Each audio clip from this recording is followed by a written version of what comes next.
বর্তমানে নির্মল ঝিল শ্মশানের ইলেকট্রিক এবং গ্যাস চুল্লিটি দীর্ঘদিন ধরে যান্ত্রিক ত্রুটির কারণে সম্পূর্ণ অচল বন্ধ হয়ে পড়ে আছে। বর্তমানে এই শ্মশানে শেষকৃত্যের জন্য সাধারণ মানুষের একমাত্র ভরসা হলো বৈদ্যুতিক চুল্লি এবং পুরনো কাঠের চুল্লি।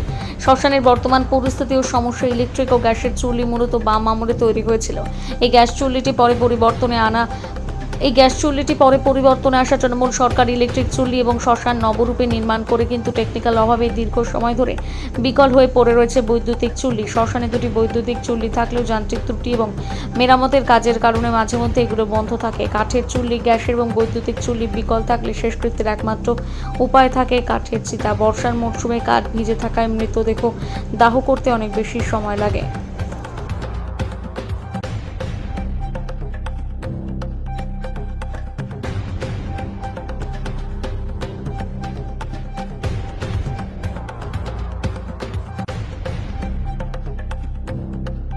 তো একটা আমার পরিচিত আত্মীয় তার শবদাহ করার জন্য এসছে, কিন্তু এসে তো দেখছি চুল্লি বন্ধ আছে। ফলে ব্যস্ততম জায়গা হচ্ছে এই নির্মল ঝিল, এবং এখানে বর্ধমান শহর শুধু না, শহরের বাইরে অসংখ্য মানুষ সব নিয়ে আসে। এইরকম একটা গুরুত্বপূর্ণ জায়গায় গ্যাস চুল্লি বন্ধ হয়ে তো আগেই গেছে, ইলেকট্রিক চুল্লিও বন্ধ, কাঠের উপর নির্ভরশীল, আবার ঘোর বর্ষা চলছে, চরম অসুবিধায় মানুষ পড়ছে, হেনস্থায় পড়ছে। সকালে আসলে সন্ধে গড়িয়ে যাচ্ছে একটা শবকে দাহ করতে। অবিলম্বে প্রশাসনকে উচিত, যারা এই দায়িত্বে আছেন, এই সমস্যার সমাধান করে দুটো চুল্লিকেই কন্টিনিউ করা, যাতে মানুষকে হেনস্থার শিকার হতে না হয়, যাতে দ্রুত কাজকে সম্পন্ন করা যায়। তৃণমূল আমলেও দেখা গেছিল এই সমস্যা টুকটাক ঠিক ছিল, বিজেপি আমলে এই অবস্থাও পড়ে রয়েছে। কারা দেখবে এটা ইনিশিয়েটিভ অবশ্যই যারা নতুন সরকার এসছে তাদের যেমন ইনিশিয়েটিভ, কেননা তারা চেয়ারে রয়েছে, তারা প্রশাসনকে কন্ট্যাক্ট করছে। কিন্তু পূর্বের যে সরকার ছিল তাদের যে কার্যকলাপ ছিল সে তো আপনারা জানেন, তারা চুরি থেকে জোর চুরি, শ্মশান থেকে একদম অবস্থান, সবটাই লুটে ফুটে খেয়েছে। ফলে লুটেরও ফলে যারা এসছে তাদের কাছে আমি অ্যাপ্রোচ করবো, আবেদন করবো, ইমিডিয়েট আপনারা হস্তক্ষেপ করুন এবং পৌরসভাকে বলুন ইমিডিয়েট দুটো চুল্লি, গ্যাসটা তো আগে গেছে, গ্যাসকে ফিরিয়ে আনো, সঙ্গে ইলেকট্রিক। কেননা চাহিদা বাড়ছে, মানুষ তো ঘন্টার পর ঘন্টা শ্মশানে এসে বসে থাকতে চায় না, সে চায় কাজটা মিটিয়ে তার শোক সন্তস্ত পরিবারের পাশে থাকতে। ফলে শোক সন্তস্ত পরিবার এখানে এসে বসে থাকবে ঘন্টার পর ঘন্টা, এটা প্রশাসনিক দায়িত্ব, কার্যত নেগলিজেন্সি বলা যায়, এবং প্রশাসনকে অ্যাক্টিভ হতে বলবো। দীপঙ্কর हो रहा है जो आज 8 दिन से बंद है, इंसान को बहुत ज्यादा परेशानी हो रहा है। कल जैसे वो एक आया था, फिर हम लोग का मैंने पाड़ा से एक बॉडी आया था बच्चे लड़की का, वो उसको यहाँ पे जलाने के लिए जब आया, आने के बाद देख रहे हैं जो बारिश स्टार्ट हो गया। इस बारिश की वजह से जो हम लोग को जो दिक्कत हुआ था, इसमें ज्यादा छावनी भी नहीं है, जो मैंने बारिश का जो झटका होता है वो झटका भी जा रहा है, इससे भी मैंने क्या बोलता है बॉडी ठीक से जल नहीं पा रहा।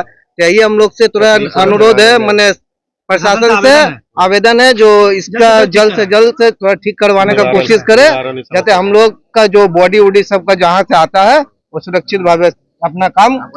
मेरा नाम गोविंद मंडल, लक्ष्मीपुर माठ। यहाँ पर वर्धमान का साधारण मानुष बहुत ही दिक्कत में है, और हम लोगों को ये लकड़ी में जलाने के लिए जो लकड़ी का मिलना चाहिए वो उस तरह से लकड़ी भी नहीं मिल रहा है, तो बॉडी जलाने में बहुत ही दिक्कत हो रहा है। प्रशासन से निवेदन है कि जल्द से जल्द इसको ठीक किया जाए। यहाँ पे इलेक्ट्रिक भी है और गैस चूल्हे भी है, दोनों खराब है, दोनों खराब है। मेरा नाम বিপিন কুমার পাসওয়ান। আমরা লক্ষ্মীপুর মাঠ থেকে এসেছি। কি সমস্যার মধ্যে সমস্যা হচ্ছে এই যে আমাদের নির্মল ঝিল বর্ধমানের, এটা আমাদের বর্ধমান টাউনের মধ্যে, প্রায় বর্ধমান শহরের সমস্ত মানে যারা মানুষেরা মারা যায় এইখানেই সবারই মানে দাহ সংস্কার করানোর ব্যবস্থা করা হয়। কিন্তু যেমনি এখানে দুটো মানে দাহ সংস্কার করার যেটা ব্যবস্থা মেশিন আছে, একটা গ্যাস চুলি আছে, গ্যাস চুলি তো প্রায় 3-4 বছর ধরে বন্ধ পড়ে আছে, সেটা তো এখন পর্যন্ত আরম্ভ হয়নি। আর যেটা আমাদের এখানে ইলেকট্রিকের যেটা ব্যবস্থা করা ছিল, এটাও প্রায় 1 সপ্তাহ 10 দিন থেকে বন্ধ আছে। এই বন্ধ হবার কারণ মানুষের অনেক অসুবিধা হচ্ছে। দাহ সংস্কার তো গেলে পরে যখন 4-5টা বডি একসঙ্গে যখন দাঁড়িয়ে যাচ্ছে এখানে নিয়ে এসে, তখন এই কাঠের মধ্যে পোড়াতে গেলে পরে অনেক সমস্যা হয়ে যাচ্ছে। তার মধ্যে এই যে বৃষ্টির মধ্যে কাঠগুলো ভিজে যাচ্ছে, এই ভিজা কাঠের মধ্যে বডি পোড়ানো এত সমস্যা হয়ে যাচ্ছে, কিন্তু প্রশাসনের উপরে কোনো ব্যবস্থা নিচ্ছে না। তাহলে আমরা পৌরসভা থেকে আবেদন করব, প্রশাসনের কাছে আমরা একটা আবেদন করছি যাতে এটা নিয়ে একটা ভালো একটা সিদ্ধান্ত নিক, আর যত তাড়াতাড়ি হোক এই ব্যবস্থাটা করে বর্ধমান মানুষের একটু সুবিধাটা করে দিক। কেন এই সুবিধাটার জন্যে মানুষ এখানে ছুটে আর আসে, কিন্তু এই সুবিধাটা মানুষ পাচ্ছে না ভালো করে। তাই আমরা মানে পৌরসভার কাছে আর চেয়ারম্যান কাছেও একটা অনুরোধ করব। আর আমাদের এখানকার বর্ধমান দক্ষিণের যে বিধায়ক মাননীয় মমিতা মিশ্র বিশ্বাস, ওনার কাছেও একটা আবেদন করব কি উনি সেই জায়গাটা একটা বেশ মানে ব্যবস্থা নিক, যাতে এখানকার সাধারণ মানুষের যে বর্ধমানের সবারই অসুবিধাটা হচ্ছে সেই অসুবিধাটা যেন না হোক, আর সবাই নিজের নিজের। আমার নাম হচ্ছে দীপক শর্মা। দাদা আপনারা এখন কোথায় এসেছেন? আমরা এসেছি বর্ধমানে নির্মলজিৎ শ্মশানে। এখানে কি ইলেকট্রিক চুল্লি কি বন্ধ আছে? ইলেকট্রিক চুল্লি বন্ধ আছে, আমরা একটা লাশ নিয়ে এসেছি। তারপর এখানে দেখলাম ইলেকট্রিক চুল্লি বন্ধ আছে, কাঠে পোড়ানো হচ্ছে।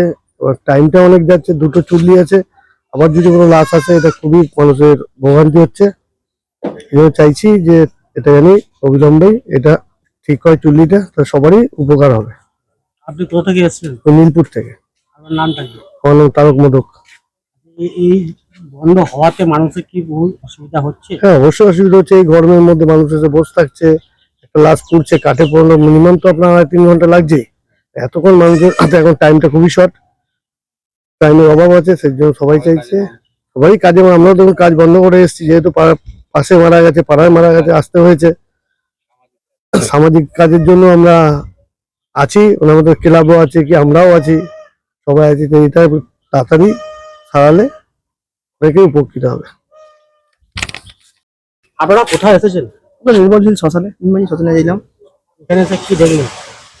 সবই ব্যবস্থা ঠিক আছে, কিন্তু এই পুরানোর কোনো ব্যবস্থা নেই। এখন বলছে 5 দিন ধরে বন্ধ, চুল্লি বন্ধ হয়ে গেছে, কাঠে পোড়ানো আছে, সময় আছে দেরি। এটাই গরম তার মধ্যে। আর কাঠে পোড়ানো মানে যারা পোড়াচ্ছে তারা উল্টো আবার 1000 টাকা নিচ্ছে পোড়াতে, এক্সট্রা এক্সট্রা 1000 টাকা নিচ্ছে। কাঠে প্রায় 2800 টাকা কাঠে নিল।